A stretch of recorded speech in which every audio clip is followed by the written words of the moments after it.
कक्षा द्वादश की इस वीडियो में आज हम अपने टॉपिक को लेकर आते हैं। जो हमारा शेष भाग रह गया था ओजोन का जो शेष भाग रह गया था उसको लेकर के आए हैं, ठीक है ना। उसमें हमें हेडिंग रह रहा है हमारा, उसको पूर्ति करनी है। लिखो ओजोन की अणु संरचना। ओजोन की अणु संरचना, ठीक है बेटे। ओजोन की अणु संरचना में हमने क्या पढ़ना है कि ओजोन के एक अणु की संरचना कैसे बनेगी, कितने बॉन्ड बनेंगे, बॉन्ड के दूरी कितनी होगी जिसको बॉन्ड लेंथ बोलते हैं, ठीक है ना। एंगल कितना होगा एटम के बीच में, ये सब चीजें हमने इसमें पढ़नी है, ठीक है। लिखो ओजोन अणु की संरचना कोणीय होती है।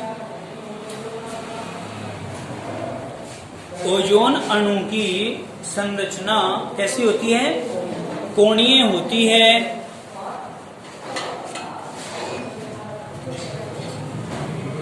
लिख लिया। अब लिखो इसमें ऑक्सीजन, सिंगल बॉन्ड ऑक्सीजन के मध्य, ऑक्सीजन सिंगल बॉन्ड ऑक्सीजन के मध्य, लिख लिया बेटा, एकल बंद दूरी, मध्य एकल बंद दूरी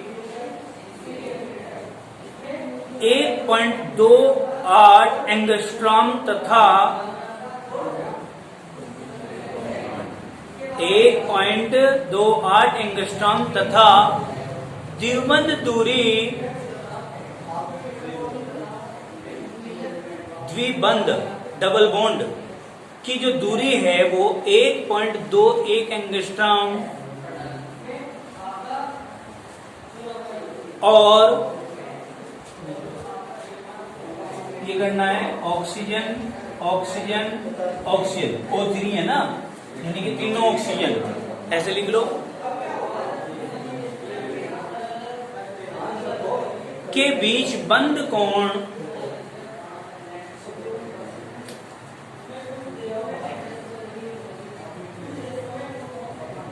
बंद कोण 116 डिग्री 50 मिनट होता है और केंद्रीय ऑक्सीजन परमाणु पर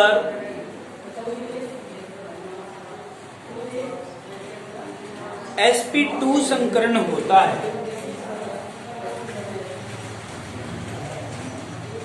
केंद्रीय ऑक्सीजन परमाणु पर sp2 संकरण होता है, ये बताना है। तो बेटे ऑक्सीजन है, ये 3 ऑक्सीजन है, तो 3 ऑक्सीजनों को जब हम इस रूप में लिखते हैं तो ये ओजोन बन जाती है, यानी कि एक साइड डबल बॉन्ड, एक साइड कोऑर्डिनेट बॉन्ड, मतलब कूट सह संयोजी बंध, जो आपने कक्षा एकादश में भली भांति पढ़ा था। और इसमें लुई बिंदु स्ट्रक्चर भी बनानी हमने सीखी थी। लुई बिंदु स्ट्रक्चर में ओजोन की स्ट्रक्चर इस प्रकार बनी थी, इसमें ऑक्सीजन जो सेंट्रल ऑक्सीजन है ये, इसके ऊपर लोन पेयर ऑफ इलेक्ट्रॉन, मतलब इलेक्ट्रॉन का जोड़ा पाया जाता है, ये इसकी स्ट्रक्चर होती है। और करके आप इस स्ट्रक्चर को ऐसे भी बना सकते हो, ऑक्सीजन ऑक्सीजन ऑक्सीजन, ये कोऑर्डिनेट बॉन्ड इधर दिखा दीजिए, डबल बॉन्ड यहाँ दिखा दीजिए, लोन पेयर ऑफ इलेक्ट्रॉन यहाँ पर दिखा दीजिए। इस प्रकार से भी आप इसकी स्ट्रक्चर बना सकते हैं। कंप्लीट हुई, उतार लीजिए। अब हम इसको क्या करेंगे, ये दिखा देंगे कि भाई या तो ये या तो ये ओजोन की स्ट्रक्चर है। कंप्लीट बात हुई कि नहीं, उतार लो इसको। आज आप सभी विद्यार्थी संख्या में वृद्धि के साथ कक्षा के अंदर उपस्थित हुए, इसके लिए आपका बहुत बहुत धन्यवाद। सभी भैया बहनों का खूब मेहनत से आपको कार्य करना है, लगन से कार्य करना है, निष्ठा का एक प्रतिज्ञा का एक परिचय देना है कि भाई हम लोग कठिन परिश्रम कर रहे हैं, ठीक है ना बेटे। पहले ही आपकी शिक्षा का कार्य बहुत अधूरा रह गया है और मैं ये मानता हूं कि ये वर्ष इतना कठिनाइयों से भरा हुआ होगा विद्यार्थियों का जिसकी आपने कल्पना भी नहीं की होगी, क्योंकि अधिकांश विद्यार्थी घर पर बैठे हैं और बिना शिक्षार्थ के मन के अंदर एक दृढ़ता आ नहीं पाती, यानी कि शिक्षार्थ आना बहुत जरूरी है। अगर आप घर पे बैठ करके कोशिश करेंगे भी तो आलस्य छा जाएगा, कुछ चीजें सोल्व हो पाएंगी, कुछ नहीं हो पाएंगी, मस्तिष्क अधीर रहेगा, तो टेंशन में आप लोग उतना बेहतर परफॉर्मेंस नहीं दे पाओगे जितना आप शिक्षार्थ आकर के अपने आप को सेटिस्फाई कर लेते हो। क्योंकि शिक्षा एक प्यास की बाती होती है और जब तक आत्मा तृप्त ना हो जाए इसमें, तब तक आपको सुकून नहीं मिलता। जो पढ़ने वाले विद्यार्थी होते हैं उनकी मैं बात कर रहा हूँ।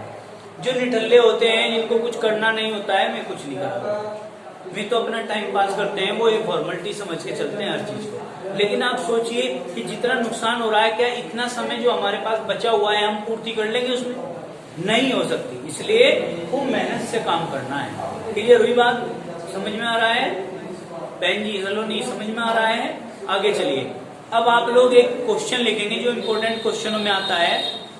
हाइड्रोजन पेरोक्साइड और ओजोन के गुणों की तुलना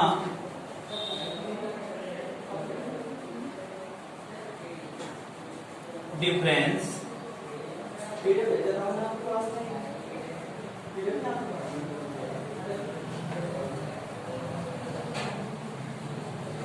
hydrogen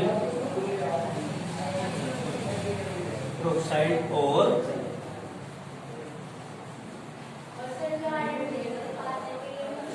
ozone, difference between hydrogen peroxide and ozone. Ozone के और इसके बीच में क्या करना है? हाइड्रोजन पेरोक्साइड के बीच में अंतर स्थापित करना है, अंतर बताना है। लिखिए, नंबर 1 पॉइंट डाल के लिखेंगे। एक साइड हाइड्रोजन पेरोक्साइड बना लीजिए, एक साइड ओजोन बना लीजिए। बना लिया है क्या? ये डालने के बाद बेटे पार्टीशन कर दो, ऐसे कर दो। एक साइड हाइड्रोजन पेरोक्साइड आ जाएगा, एक साइड ओजोन आ जाएगा। तो नंबर 1 पॉइंट में आप लोग लिखेंगे, नंबर 1 पॉइंट में क्या कि गंधहीन, स्वादहीन तथा, हाँ बेटे इसमें लिखो, गंधहीन, स्वादहीन, नीलापन या नीला द्रव होता है। ठीक है, इस तरीके से आप लोग बना करके लिखेंगे, नीला द्रव होता है। दूसरी साइड में लिखेंगे ओजोन की साइड, मछली जैसी गंदगी, मछली जैसी गंदगी, हल्के नीले रंग की,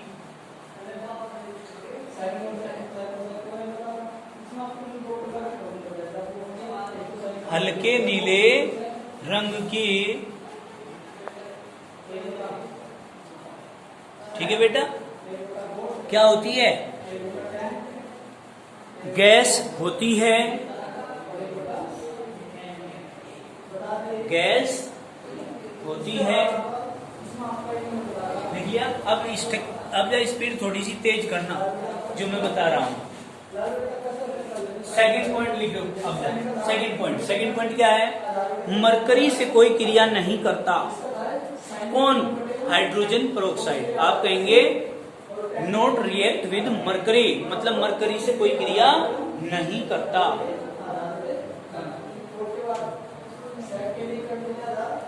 दूसरी साइड में लिखेंगे यह मरकरी के तल को नष्ट कर देती है।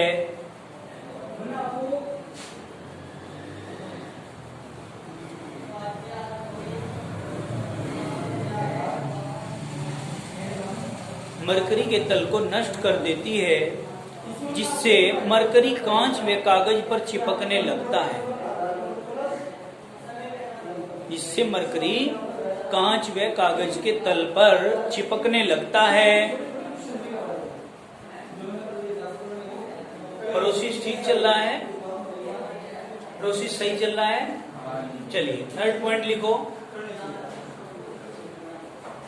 बेंजीडीन पेपर पर कोई प्रभाव नहीं डालती।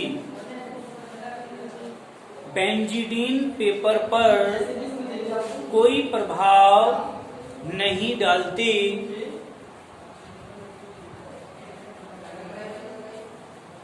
कौन? Hydrogen peroxide. ठीक है ना।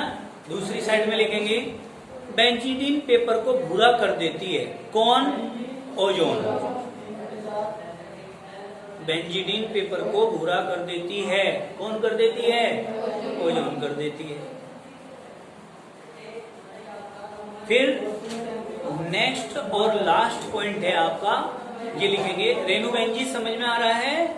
लिखो अम्लीय KMnO4 विलयन को रंगहीन कर देती है।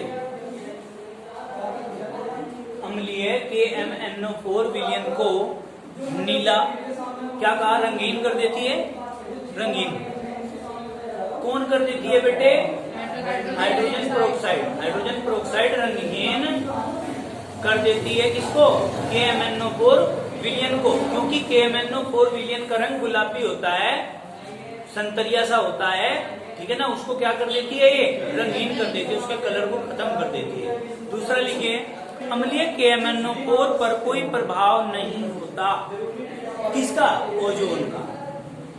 ओजोन का अम्लीय KMnO4 विलयन पर कोई प्रभाव नहीं होता है। क्लियर होगी बात बेटे?